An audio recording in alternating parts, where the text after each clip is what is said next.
Hi, I'm Mr. Most Days Off. You might remember me from such podcasts as the 50th Podcast Celebration Show and the Michael Price interview. I've brought a friend along today to talk to you about an exciting new product. Hi, everybody. Hi, Richie the Whiz Kid.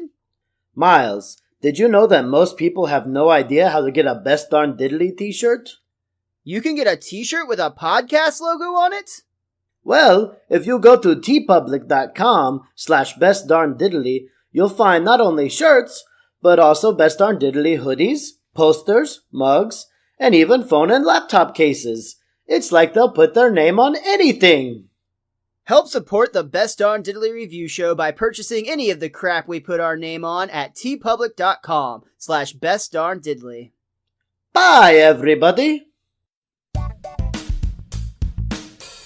Hello again, everyone. Welcome back to the Best Darn Diddly Review Show. This is a weekly podcast for anyone who loves The Simpsons or ever has loved The Simpsons, hosted by two dudes that grew up on The Simpsons.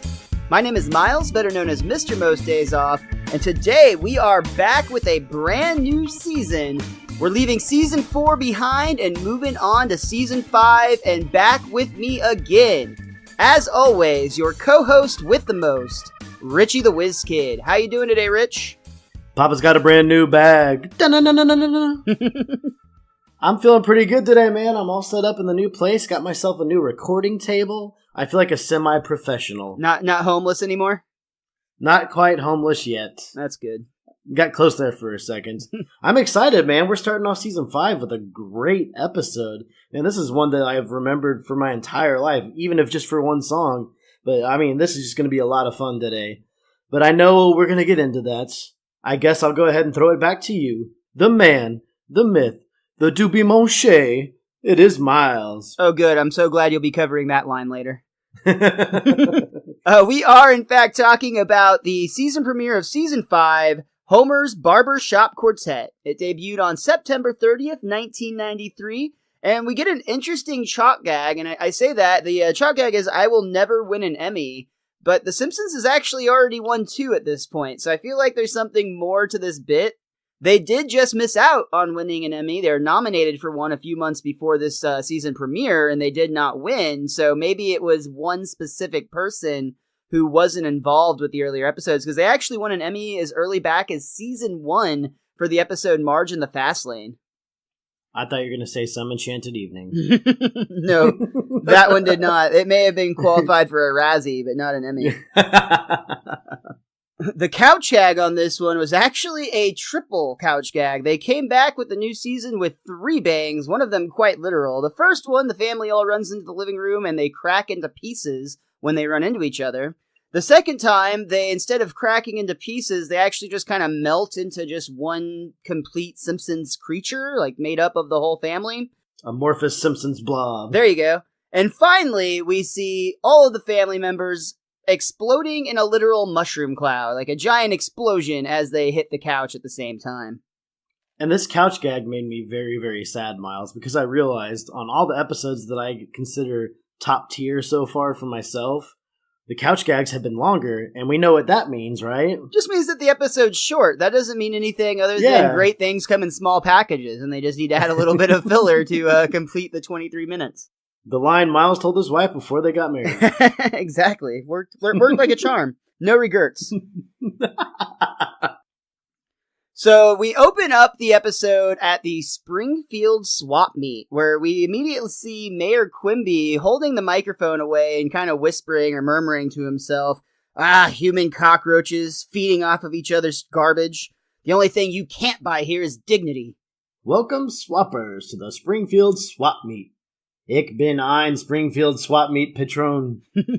I need a drink and a shower. That's another little reference to the JFK speech, too. They like to do that a lot with Quimby. I mean, the voice just nails it on the head. It pretty much does, yeah. A really obscure gag with Moe right off the bat. He's selling painted oyster shells, specifically painted to look like the late, great Lucille Ball.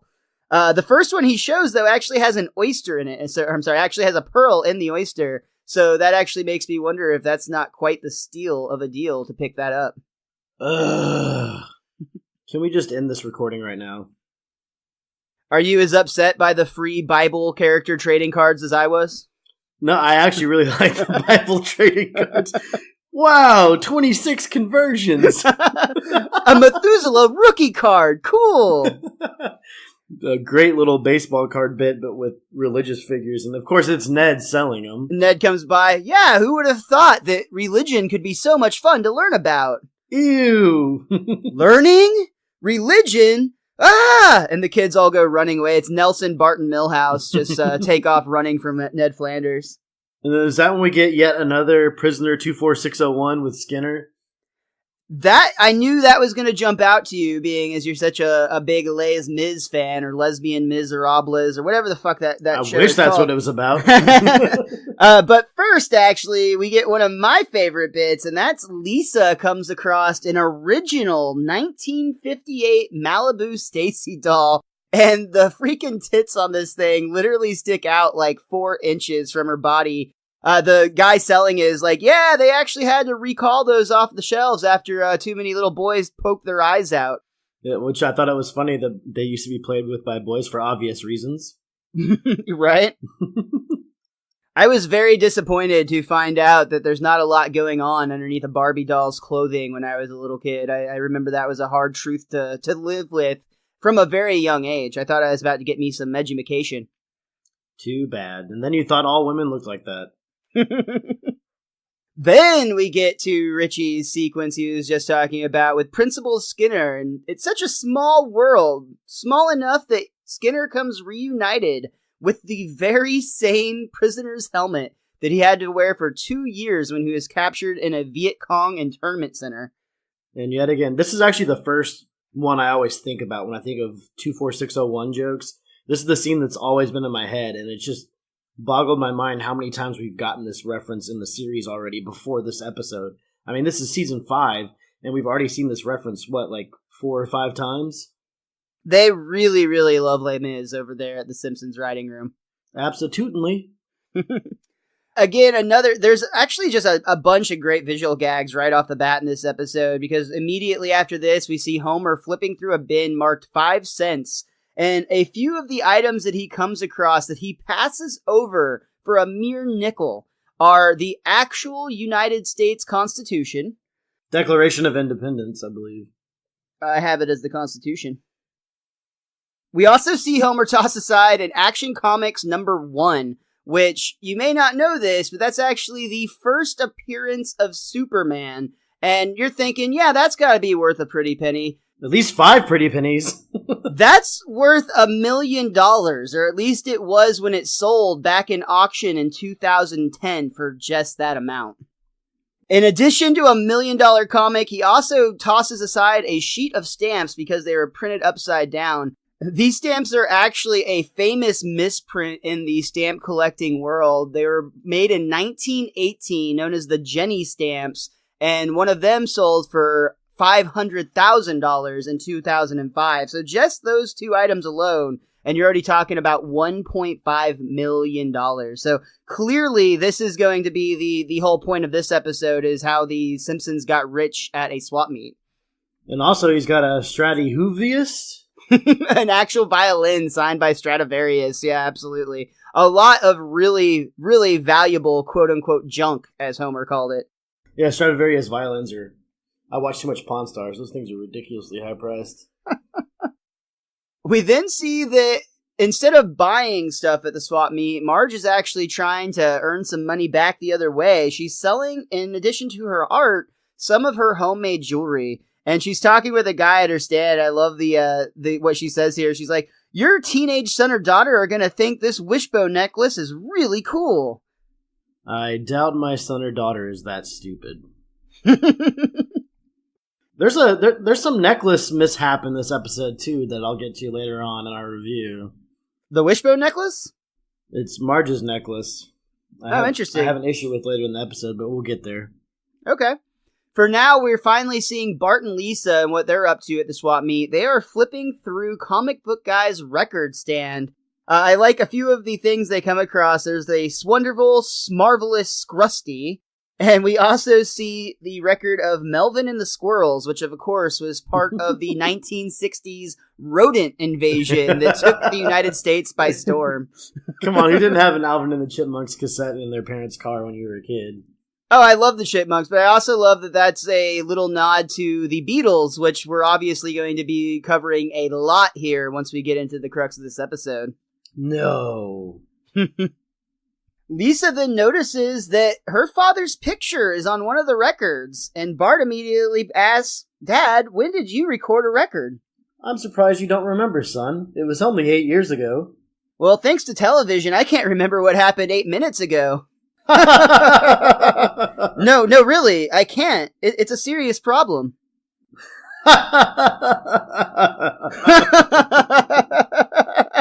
What are we laughing about?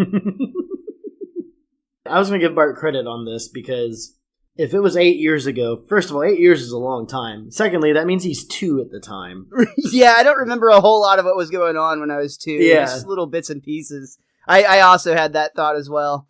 It's, 8 years isn't that long to us necessarily, but you got to realize that's 80% of Bart's life. Puts a lot into perspective, doesn't it? It does. And what it also does is it gives us an opportunity for a classic Simpsons storytelling flashback. Homer decides to tell his kids all about the magical time. It was the summer of 1985 when rock and roll was about to get stale, but Achy Breaky Heart was still 7 years away, so something was going to have to come in to fill that void. And that something was Barbershop. Which, to be fair, this music is very, very catchy.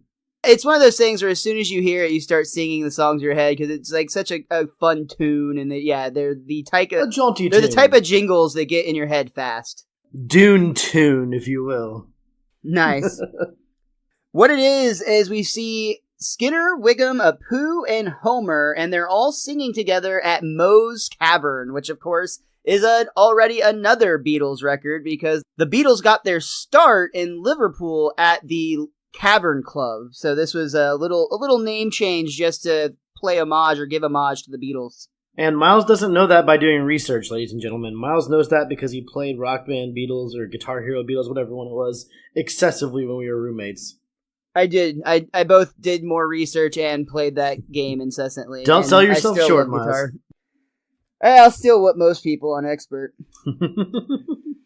Though that game, I'm pretty sure died out 10 years ago. Just like that name that Homer says they'll bounce back. Right. I also love when Homer starts to tell this story about the barbershop. Bart chimes in and says, "What? Barbershop hasn't been popular since '06, dagnabbit." Bart! What did I tell you? No talking like a grizzled 1890s proprietor. Carnate. We start to see Homer's humble beginnings with his barbershop quartet. We see they start to go on tour together. Like I said, they were just singing together at Moe's starting out, but they actually start to get a couple gigs around town.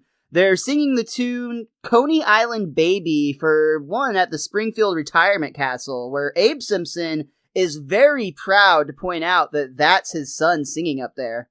Who, the fat bald guy? No, the Hindu one.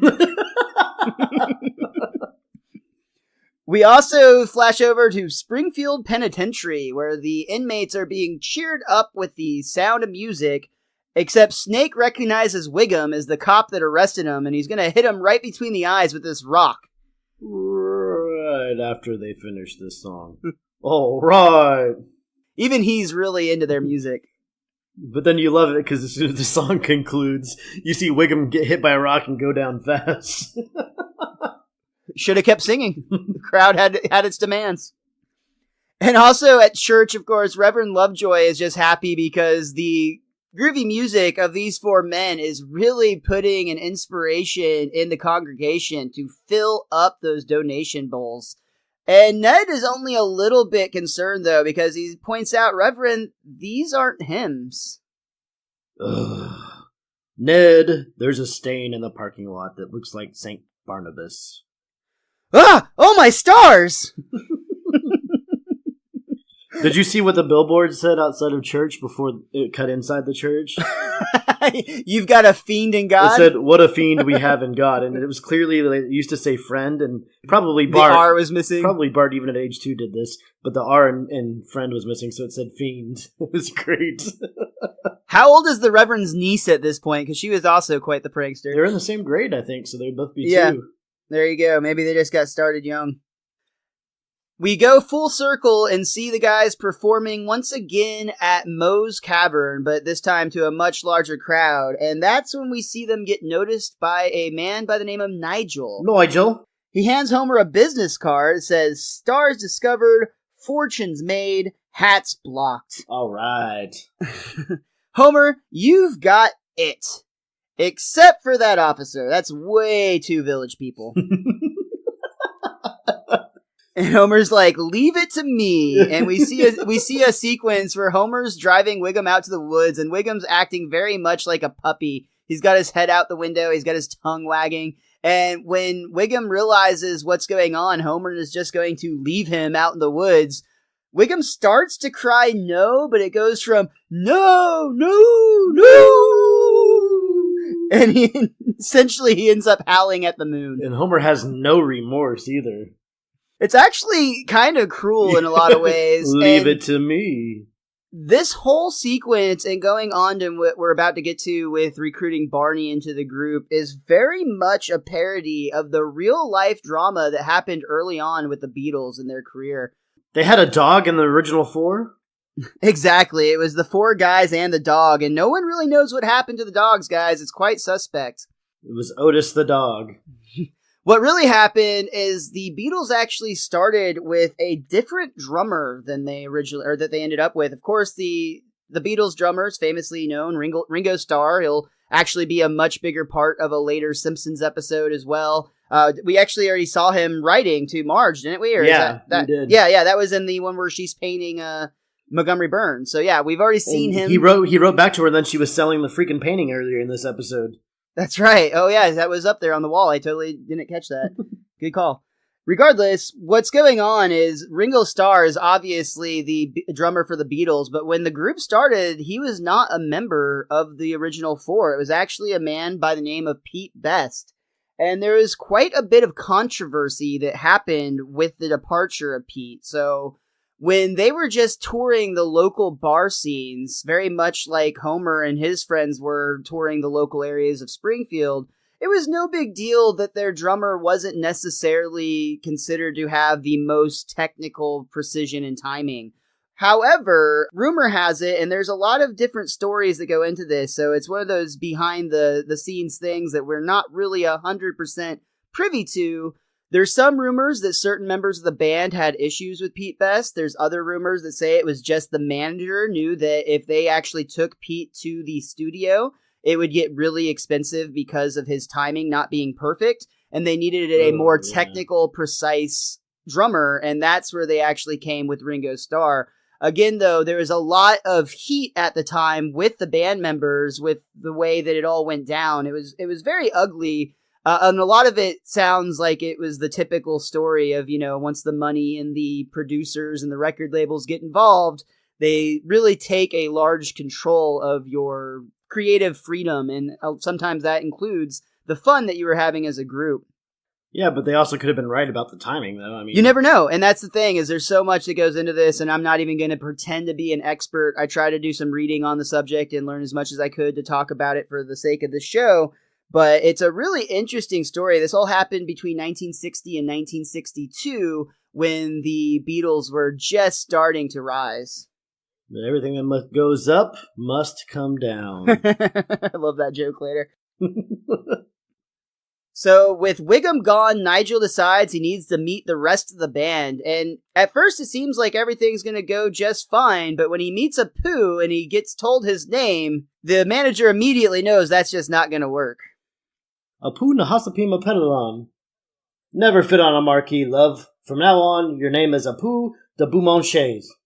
It is a great dishonor to my ancestors and my god, but okay. It's hilarious but awful. I like the name du Beaumonchais. It's fun to say.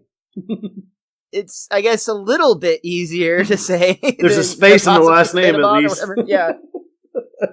I can't say Apu's last name unless I'm looking at it on paper. It's really tough for me. I've just said it so many times that in the Hospima Pedalon's really easy. And then like the scene with Selma where she's asked to marry him and she's like, my name's already Selma Bouvier Terwilliger McClure. I don't need to add a Nahasapeema Pedal, whatever, at the end of it. And that scene's been one of my favorite Selma scenes for years for that, just that little brief moment. With Apu agreeing to the name change, all they have left to do is replace the fourth member of their band. Of course, they're going to need 4 guys to complete a barbershop quartet. So they have open auditions, and we see people like Abe Simpson and Groundskeeper Willie and Jasper audition. And we also see a man by the name of Dr. Doolittle. He looks really familiar for some reason. And about halfway through his audition, of course, his mustache falls out, and we actually realize it's really funny because it's clearly Chief Wiggum the entire time. It was Skinner that says it too, and he's so like shocking to him. Good Lord! Dr. Doolittle is Chief Wiggum! And then Wiggum develops like cat-like agility and actually pounces off of the piano and then through the open window without ever actually touching the floor as he flees from the audition. Didn't you say, like, time for this bird to fly? And then yeah. It's a great little moment. I liked Willie's audition, honestly, when he's doing his little bit. You can always go to da-da-dun, down-tune. Unfortunately, Skinner, Apu, and Homer did not like Willie's audition as much as the Whiz Kid did because they're all sitting in the bar after this. They're all down in the dumps because they cannot find a fourth member. And just then, they hear a beautiful voice singing from the bathroom. This scene's hilarious because the beautiful singing, like mid-sentence or mid-lyric, there's a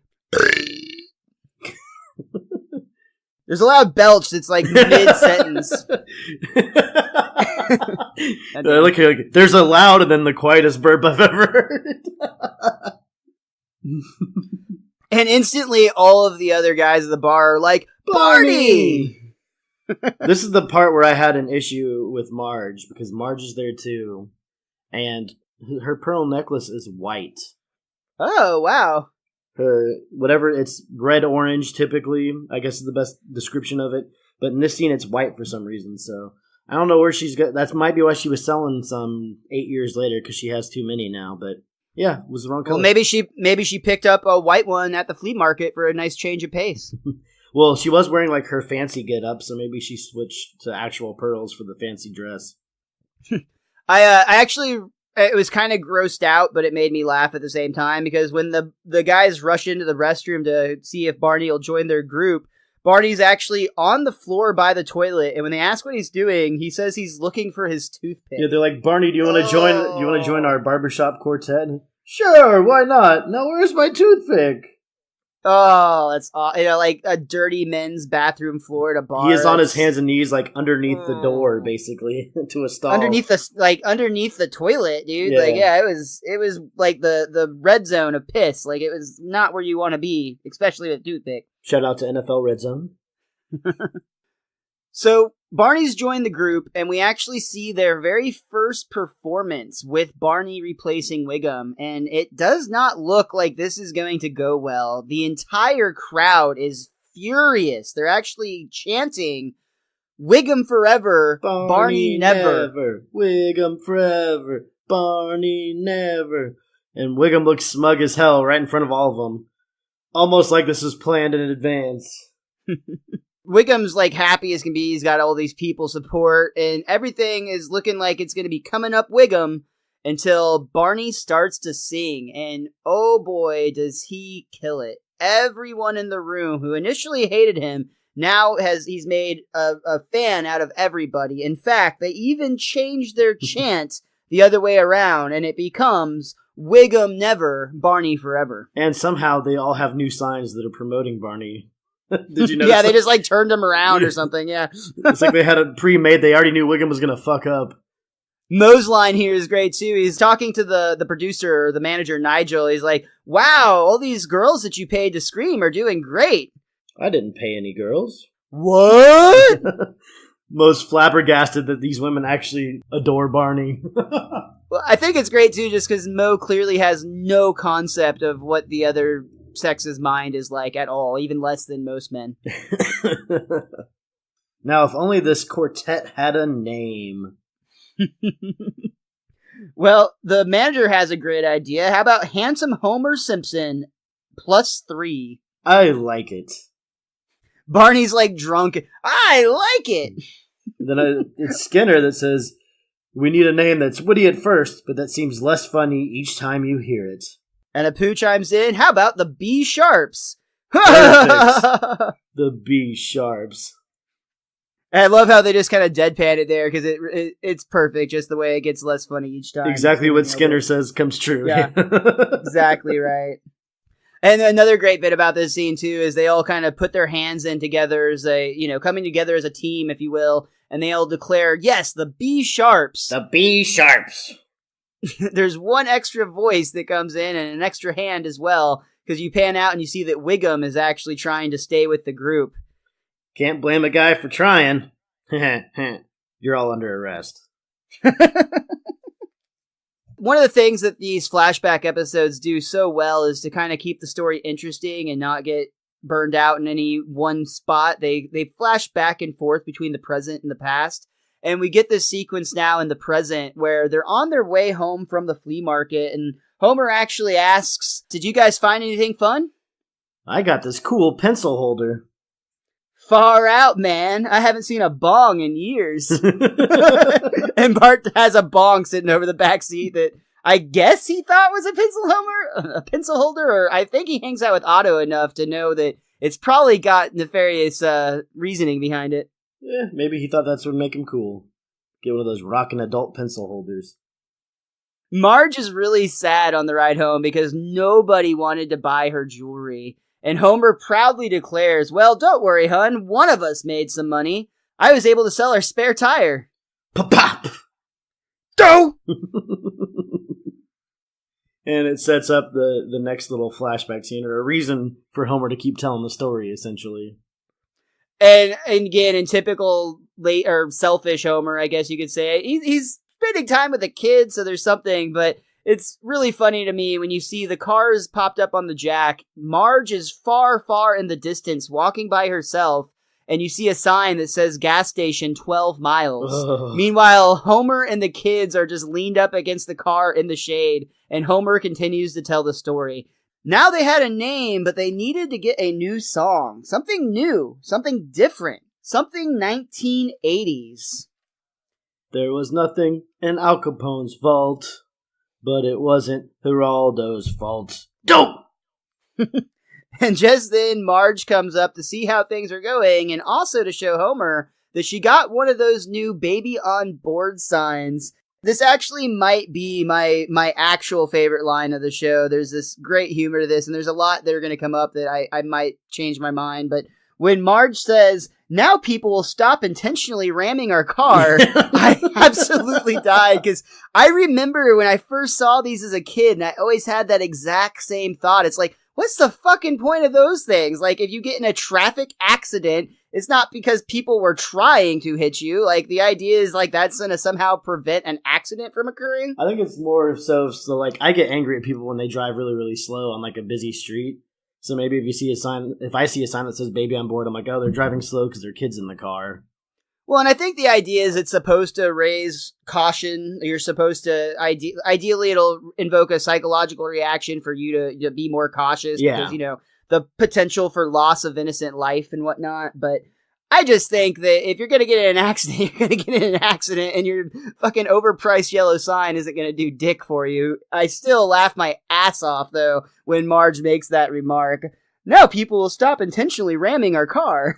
Well, there's some people that drive like you that cause more accidents than they should, so I'm not saying that you yourself do it. When have I ever caused I'm not saying that you sir? yourself do it, but if somebody drives the way that you drive, like you used to cut some close corners back in the day. Rubbin's racing, brother. See, that kind of mentality might not happen if there's a sign that said baby on board, or you're going to say fuck it and ram them anyways. I really do not want to paint a picture that I rammed anyone, for what it's worth. Only babies. One and only exception is you, and that was because your car died and you asked me to. And then I hit a brake on an uphill incline.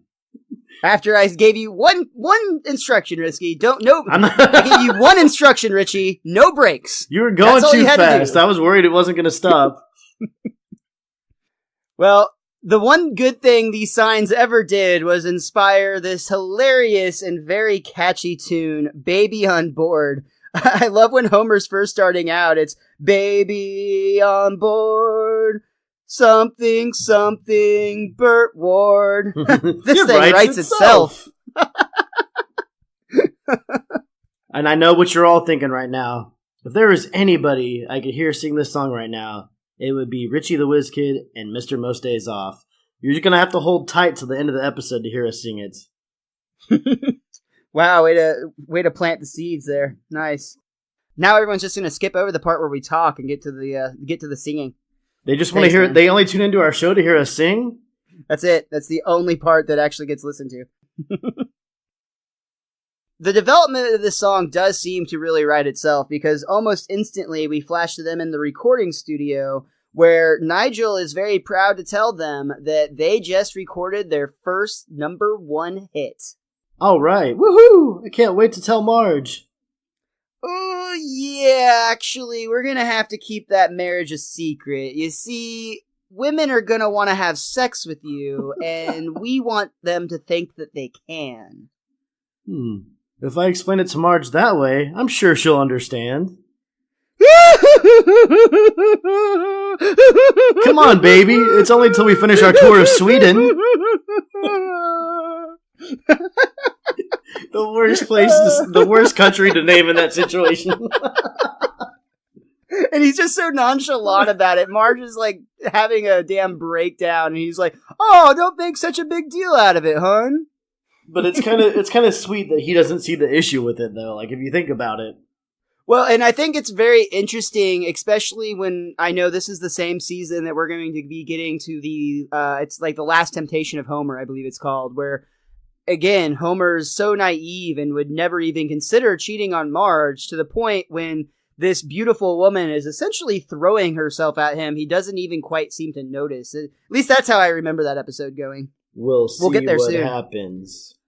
Maybe ever since that episode, Homer did cheat on Marge, and he's just been picturing the other woman as Marge for 30 years. That's some meta cheating right there. That's interesting.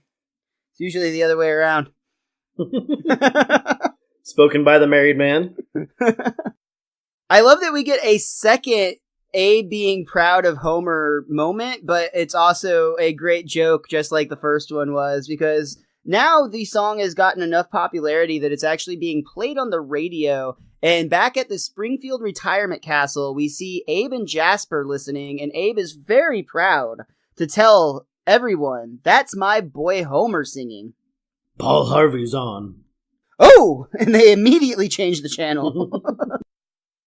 This joke in general, I had to look up and see who Roy Cohn was. However, I absolutely loved Paul Harvey when I was a kid. For those of you that don't know, he was the one that would do and that's the rest of the story. And I actually have very fond memories of when I was a kid. My dad would listen to that, and I always got a kick out of that little storytelling time and that's the rest of the story. The joke they actually did was, and that little boy who nobody liked grew up to be Roy Crone. Wow.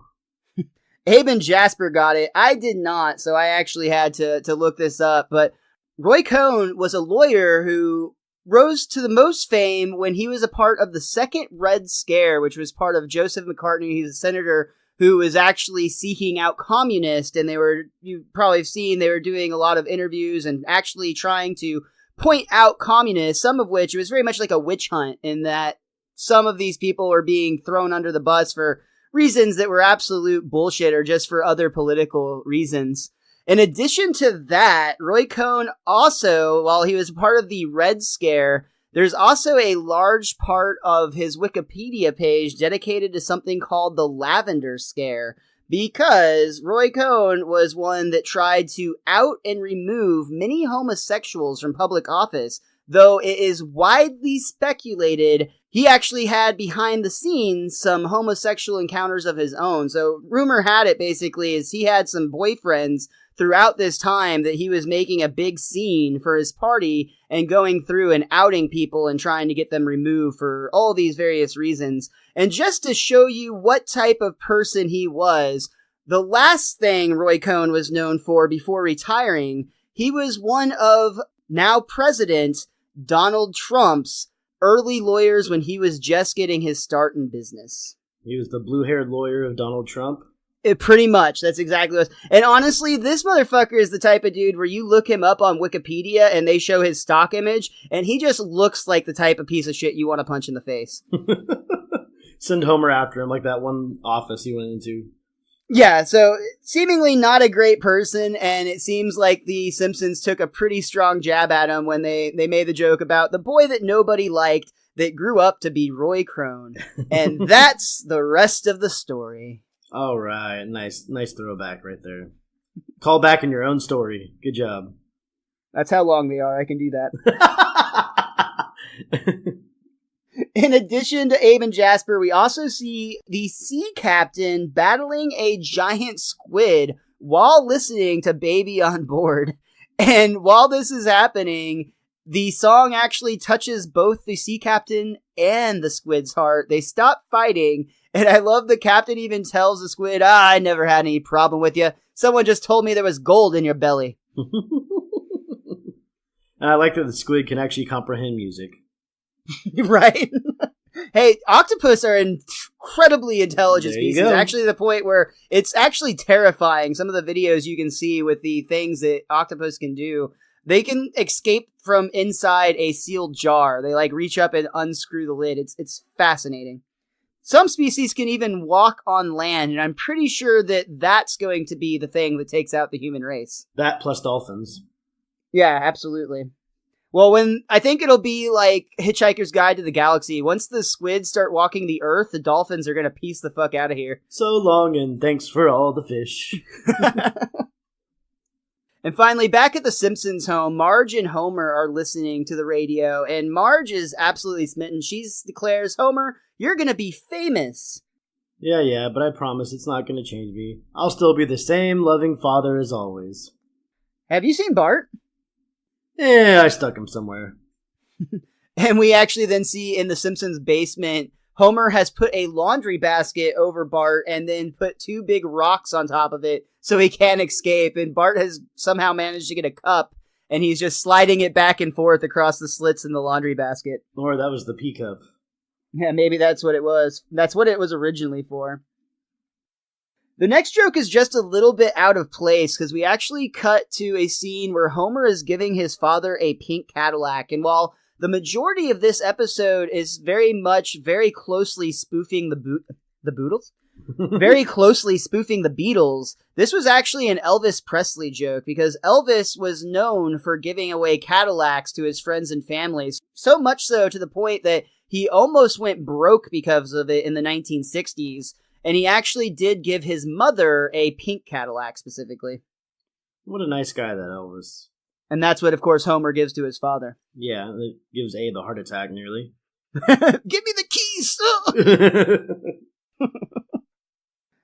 We then flash from 1985 to 1986. The B-Sharps have become quite the hit, and they are landing at JFK Airport for a Q&A session. We first get asked, Pooh's asks, is it true that you used to be an Indian? By the many arms of Vishnu, I swear it is a lie. And Barney, how did you end up joining the group? They found me on the floor of the men's restroom. And finally, Seymour Skinner. It said that you are the funny one in the group. Is there any truth to this? Yes. The whole room just erupts with laughter. That's a great little interview, actually. And then we see that the B-Sharps are starting to get some pretty serious gigs because they're actually performing at the Statue of Liberty's Centennial Celebration. We actually see Ronald Reagan in the crowd, which that's kind of fun because on the last episode we talked about Krusty Gets Canceled, the season finale from season 4. We had mentioned that Reagan actually got very, very close to being a part of this episode. To being a part of that episode. And then, of course, he didn't do the voice here, but just the fact that he was included in this episode is pretty fun. I like that Homer gives a shout out to their favorite lady. She's 100 years old and weighs over 200 tons. Ah! This enormous woman will devour us all! Ah. He jumps off the balcony, off the boat, and into the water, and I love Homer just kind of nonchalantly is like, I meant the statue. The B-Sharps have also gotten to be a big enough deal that they're being talked about on nighttime television by none other than Johnny Carson. The Simpsons are spoofing the Karnak bit here. He's not wearing a turban, but they have him wearing a little fez, actually. Just another hat, I guess, they had to go with, so it wasn't exactly the same.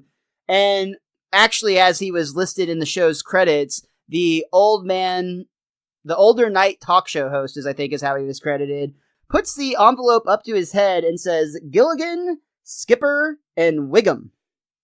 Name 3 castaways. Oh, burn. And Wiggum's actually watching the TV. It immediately sends him into a rage, and he starts shooting at the television. Despite only being about 3 feet away, he misses with every shot. Clancy, use the remote. Okay. And then they make another jab. He changes the channel, and they're making a jab at him again, and he ends up throwing the gun at the TV this time. What I want to know, Miles, isn't Homer the one telling this story? Homer is the one telling this story, yes. So how does he know about this scene in Wiggum's bedroom? It's weird. It's almost like Rick and Morty. Yeah, I added a few things for easier to make it to make it more contextual. And speaking of Homer telling the story, we do flash back to present time where we do in fact see Homer continuing to tell said story while Marge is once again doing all the work. She's laboring in the background, putting on the spare tire, all by herself actually, no assistance whatsoever. Marge is a strong woman.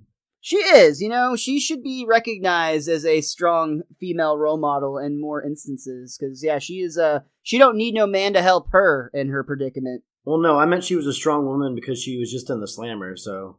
Oh, yeah, that too. Yeah, it toughened her up. Maybe she learned all this stuff from Phillips. Or Tattoo Annie. Whenever she squeezes her shoulder blades together, it gives you instructions on how to change a tire. There you go. Homer tells his kids, we finally had fame and fortune. Now all we needed was the approval of record company lowlifes. And we flashed to the Grammy Awards. Once again, another repeat guest spot. We see David Crosby presenting the award this time, and the B-Sharps actually win it. When they get on stage, Barney declares, David Crosby, you're my hero. Oh, you like my music? You're a musician? Which, they do this bit with Barney a lot. It's a very similar joke to some of the ones we had just a few weeks ago, where it'd be like, oh, are you celebrating Whacking Day? And what's Whacking Day? It's the same bit, but it still works so well for his character. Wasn't David Crosby also in Marge in Chains? Yes, he was. He was the sponsor to Lionel Hutz. All right. And it was him providing the voice once again. The more you know.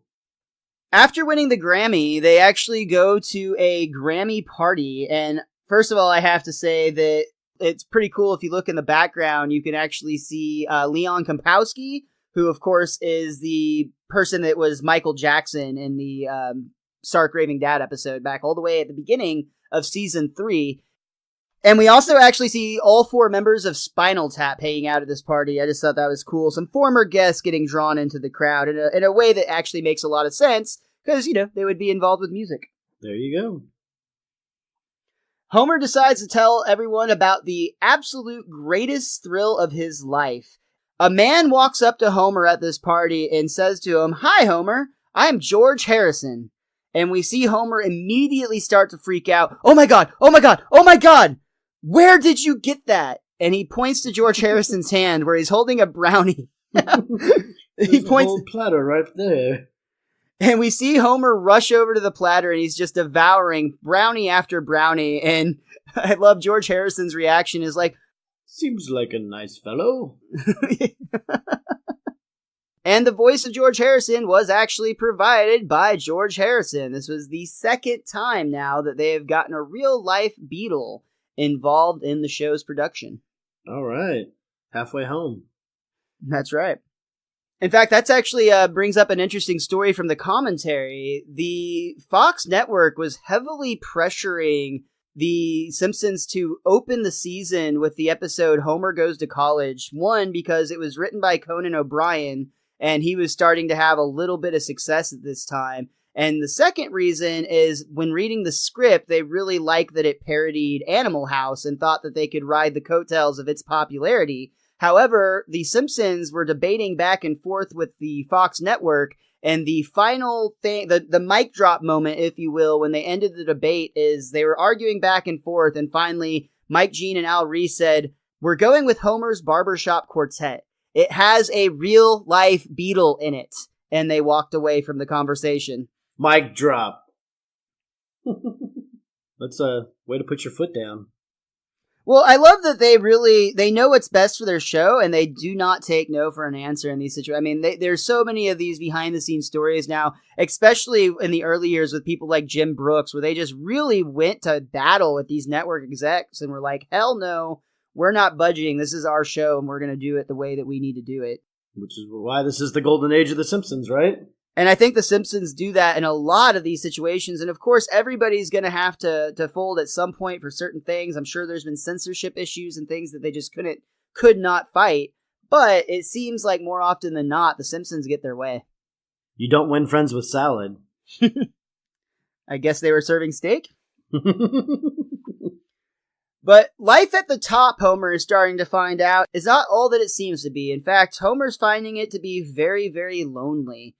It doesn't help that right outside his hotel room, there's an ad for Happy Family Bourbon, which features a bottle of bourbon in a very happy family. Ever. And just then, the squeaky-voiced teen, who has now apparently got a job as a bellboy, brings in the bottle of champagne. 8 years prior, by the way. Yeah, that's right, in 86, has now brought Homer the bottle of champagne that he had ordered, and Homer didn't have any money to tip him with, so he just hands him the award statue. Wow, an award statue? Oh, it's just a Grammy. Throws it out the window. And then from down below, "Hey, don't throw your garbage down here!" Thwack! And hits Homer right in the head with it. Once again, back in the Simpsons' home in present day, Homer has gotten a box of old B-Sharp stuff down, and he's starting to show off some of the old merch they used to have. They had things like lunch boxes, and mugs, and even Funny Foam. The Funny Foam was removed from the market when it was found out to be poison, but I say if you're dumb enough to eat it, then you deserve to die. Bart! Of course, Bart is munching away on it. Lisa says, "I can't believe you're not still popular." And Bart says, "Yeah, did you guys screw up like the Beatles and say you're bigger than Jesus?" All the time! It was the title of our second album. And this is the other joke that competes for my favorite in the episode, especially combined with the visual gag, because the album he pulls out is a parody of the Beatles album Abbey Road, only it's the four guys in the same classic pose, only instead of crossing the street, they're all walking on water. And it literally says, "Bigger than Jesus" on the album. That's when Homer decides to share the ironclad rule of show business. What goes up must come down. What about Bob Hope? He's been consistently popular for over 50 years. So is Sinatra. Well, anyway, we were all getting tired of... Dean Martin still packs him in. Ditto Tom Jones. Shut up!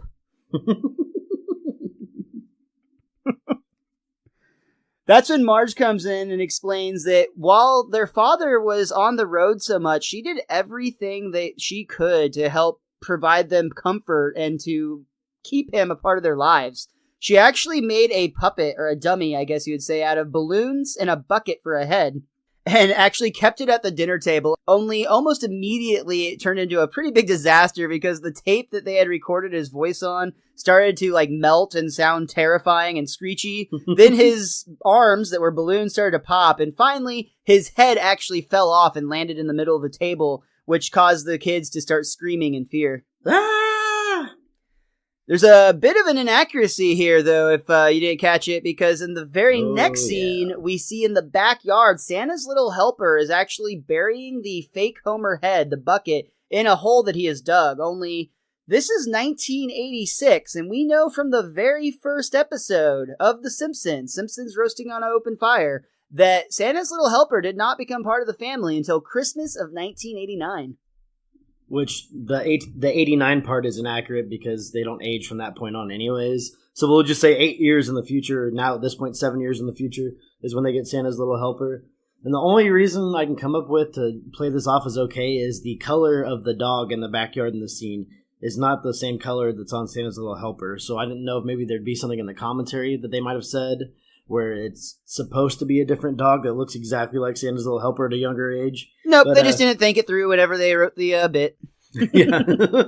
He's like kind of almost a grayish color in the flashback scene. It was kind of weird. I think it was just because it was nighttime, but I hear what you're trying to go with there. You're trying to save it. I still stand by the fact that, the whole timeline thing in general just doesn't matter with The Simpsons. In fact, my absolute favorite pitch that I've ever heard for a series finale of the show is at the very end of the episode, all of the Simpsons get ready to go to the Christmas pageant that started it all. I like that. It's a fun little way to tie it all back around. I think it's a clever idea for certain. But back to this one, we see that the B-Sharps are really starting to struggle. Instead of everything being fun and happy like it was in the beginning, in the studio, everyone looks tired and kind of miserable. This is once again very reflective upon real life because during the recording of the last album the Beatles made, the Let It Be album, there's pictures that were provided from those sessions, those recording sessions, that these stills, these drawings from The Simpsons were actually mirrored from. They were parodying the fact that that last album was very, very tough. This is also the time in the Beatles' life when Yoko Ono, many who believe was a big reason that the Beatles started to break in general, but she was becoming a bigger and bigger part of John Lennon's life, as we will see here shortly with that Asian girlfriend that Barney has here in a few scenes. It's just too perfect, isn't it? Homer asks where Barney is, and somebody even says, well, he's hanging out with his new girlfriend. She's some Japanese conceptual artist. And that's actually when Barney shows up with she's never named as Yoko Ono, but it's clearly supposed to be. And they show up together, and that's when Barney's like, yeah, barbershop's getting stale. I'm taking it to strange new places. And it's just the number 8 and a belch repeated over and over again. Number 8. Blah. Number 8. Blah. Number 8. Finally, the day came when they knew everything was coming to an end. U.S. Magazine came out with their hot or not list. Are we hot? We are not. Oh. And the group splits up. We see Seymour Skinner go back to school. He sees Willie and asks, how was your summer? I won $1 million on the stock market, then lost it all at the track. All in one summer, mind you. That's a big fucking swing. It's not even a full summer, man. Like just a few. It's 5.5 weeks. 5.5 weeks. Yeah. They were not on top very long. I think my favorite bit here is actually a Pooh, because he gets back to the Quickie Mart where he's like, well, at least I can get back to an honest living. Excuse me, how much is this milk? $24.95. And then we actually see Barney just back to what he does best. He's sitting at Moe's bar, and this time he does still have Oko, or again, his Japanese conceptual artist girlfriend. They both order a drink. Barney has a beer, and that's when we get a great bit. It's now actually become somewhat iconic, I'll talk about here in a minute, but Oko Ono, or again, Barney's Japanese conceptual artist girlfriend, orders a single plum floating in perfume served in a man's hat. Here you go. And that's the best part of the bit is Moe is able to immediately pull that out from under the counter. He literally pulled a plum out of a hat. So what's really great about this is in 2016, so really not that long ago. In fact, it was October of 2016. In real life, Oko Ono actually opened an art exhibit. She was displaying, it was mostly not her art. She had a few pieces on display, but she was actually opening an exhibit for another artist. But one of the pieces that she put on display was, in fact, a single plum floating in perfume served in a man's hat. And they took very, very specific care to make sure that it matched the hat on The Simpsons as closely as possible. So art imitating life. In this case, life imitating arts. Which was imitating life. It's going full circle. That's actually really awesome. I like that story. Someone's got a sense of humor after, 30 years. You know, what else are you going to do? It's a great way to take it in stride. And Deer into the skid, right? Exactly. It makes a lot of sense if you think about it. All that's left is for Homer to get back to work, and it's a good thing he got back because his replacement was getting really tired. It was a chicken. It was just pecking randomly at the buttons on Homer's control board. Worry. Homer will give it a good home. And the next thing we see is Homer sitting on his couch, patting his stomach and saying, "And oh, did I?" And Homer will never forget his 5.5 weeks at the top. And, you know, actually, Lisa and Bart have just a few questions about that. How come we've never heard of this before? Where'd all the money go? How come you haven't hung up any of your golden records? And since when can you write a song? There are perfectly good answers to these questions, but they'll have to wait for another night. And that's good enough to, I guess, ease the kids' mind because they don't push the subject anymore, even though I feel like they've got some pretty good questions they've asked. That's the comedy in the question, right? Yeah, it's good stuff. They walk away, but Homer's still reminiscing over the good times that were had with his barbershop quartet, and the next thing we see is he's dialing on the phone. With a landline. What's that? What Homer was doing is he was getting the band back together, and they were all going to go meet on the rooftop of Moe's for one last performance. And this was once again a real-life parody of the Beatles. In this case, the Beatles' last ever concert was a rooftop concert played in the public on top of their own studios, and completely out of the blue and in surprise. They played for 42 minutes, and they played 5 of their songs from their last album, and this was signifying the end of the band. It was kind of one of those bittersweet moments, actually, in music history. And the last song they performed is Get Back, and something John Lennon actually said at the end of the recording comes into play here at the end of the episode that we'll get into in just a second. So, of course, Homer's Barbershop Quartet sings their most famous song, Baby on Board, and everyone's actually really happy to hear this. Well, actually, not quite. There is the human fly, who, of course, is really upset because he spent all night dyeing his underwear, and he's now scaling a skyscraper somewhere in Springfield, but nobody's even paying attention to him because they're all looking at the quartet group singing on the rooftops. Isn't there one other person that's a little upset still after all these years? And we see Wiggum at the very end of the episode who, while Lou is like, "Oh, it's beautiful, isn't it, Chief?" "Yeah, it is, Lou. Now get the tear gas ready." Oh, and actually one other upset person, but not because of the Barbershop Quartet, though I love there's a paper boy essentially crying out, "Extra, extra," and he's claiming to have papers covering the B Sharp's final performance. The live event happening right in front of them. Which, I actually love that joke because I start laughing because I'm like, oh, that doesn't make any sense. There's no way a newspaper could have live event. And then the guy actually points out, "Hey, this doesn't have anything about the B Sharps. Ha ha." Young Nelson in training. There you go. It might have been Nelson. I didn't even think about that. No, this is back in modern times. Oh, you're totally right. So it wouldn't make any sense. And that actually Wiggum line releasing the tear gas is how we fade into the credits. Baby on board, how I've adored that sign on my car's window pane. Bum bum, bounce in my step. Bum bum bum, loaded with pep. 'Cause I'm driving in the carpool lane. Call me a square Friend, I don't care. That little yellow sign can't be ignored. I'm telling you it's mighty nice. Each trip's a trip to paradise. With my baby on board. It's been done.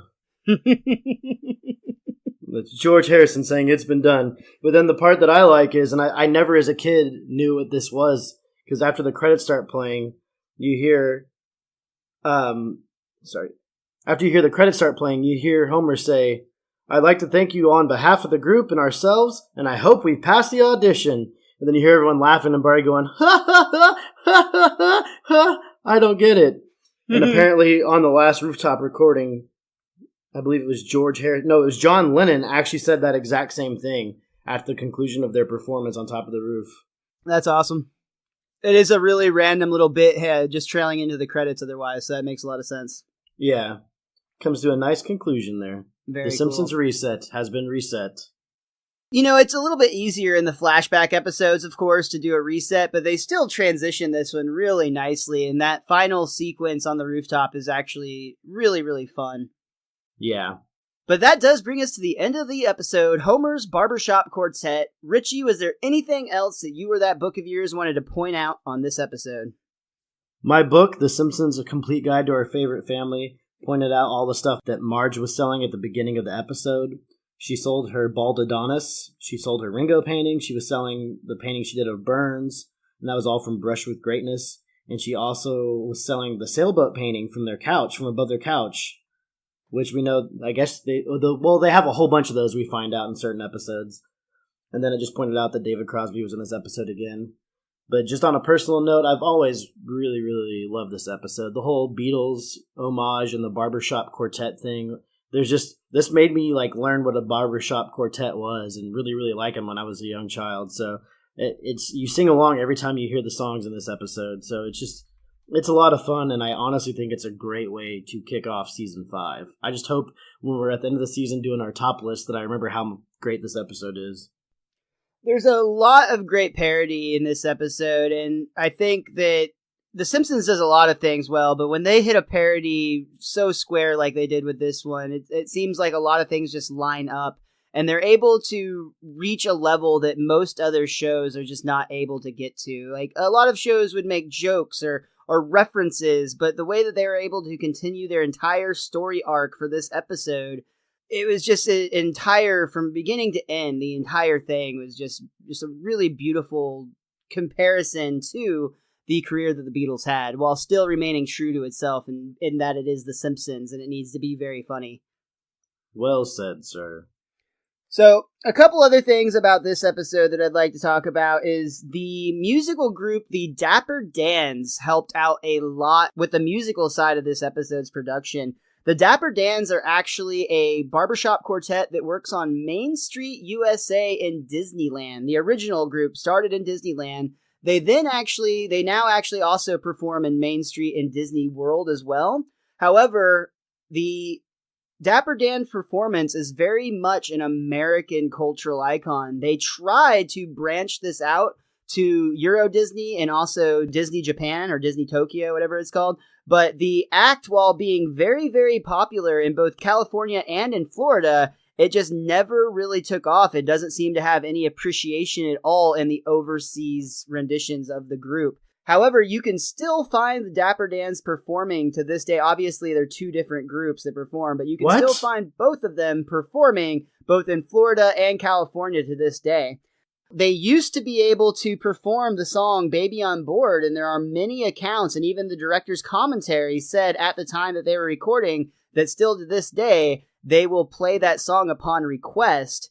In 2014, the writer of this episode, Jeff Martin, sent out a tweet. It was in August of 2014, and it just said, reportedly, for legal reasons, the Dapper Dans cannot sing Baby on Board at Disneyland.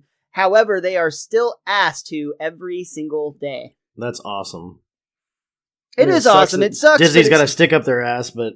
As far as the songs go, they actually helped with both the writing of Baby on Board. Coney Island Girl is actually a song that they already performed at Disneyland as part of their initial routine. Goodbye, my Coney Island. Goodbye, my Coney Island. Goodbye. You guys know it. And as far as the voice actors from The Simpsons go, how it worked is they would usually have one of the actors at a time singing along with the other four members of the actual Dapper Dan, so that you would get The Simpsons' voice coming through the hardest, but the musical side of things would be helped. Just with Barbershop, you really have to stay in melody with each other when it work. So they were professional enough to be able to carry essentially the one voice actor at a time through each of the songs so that their voice would be most prominent while the Dapper Dans are doing a large majority of the work in the song.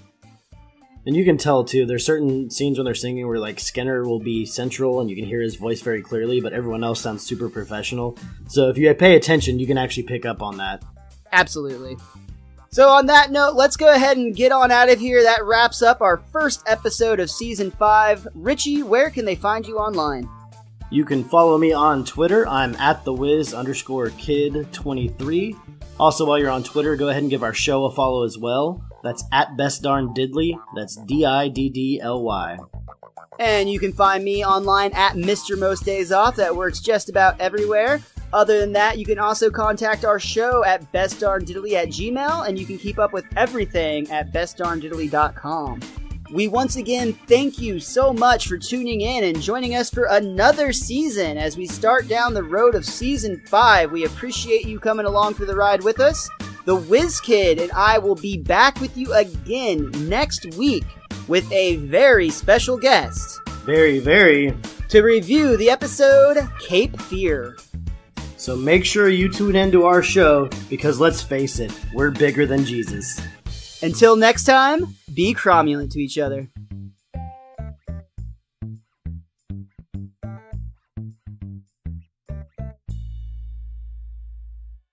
Writers are strange and lonely people. We tend to be trapped in our heads, thinking of characters, coming up with voices, setting scenes. It's a lonely, depressing lifestyle. I mean, some of us drink.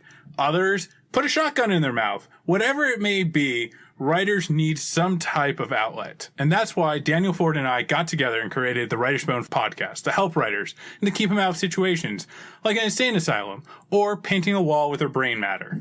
You can subscribe to Writer's Bone on iTunes, Google Play, and SoundCloud.